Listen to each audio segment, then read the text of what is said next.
बिस्मिल्लाहिर्रहमानिर्रहीम। अस्सलाम वालेकुम। मैं हूं सूफिया मलिक और आप देख रहे हैं PKN न्यूज़। सबसे पहले पंजाब कॉलेज कामोकी का फर्स्ट ईयर के तलबा के एजाज़ में वेलकम पार्टी का अहतमाम। बोर्ड में पहली पोजीशन हासिल करने वाले होनहार तालिब इल्म को मोटरसाइकिल का इनाम दिया गया।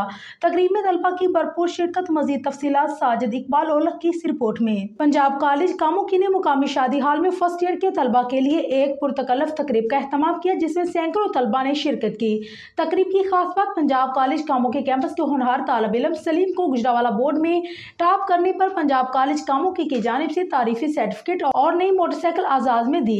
इस मौके पर डायरेक्टर पंजाब कॉलेज उसामा फजल ने तलबा से अपने खिताब में कहा है कि हम पंजाब कॉलेज अपने तालिब इल्मों को तनहा नहीं छोड़ते, बल्कि उनकी हसूल तलीम में कॉलेज से फारुगुल तहसील होने के बाद भी मामूर रहता है।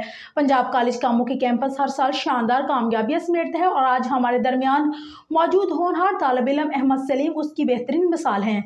इस मौका पर principal Atif Parvez, vice principal Nadeem और साबिक प्रिंसिपल अवैध शहबाज भी मौजूद थे।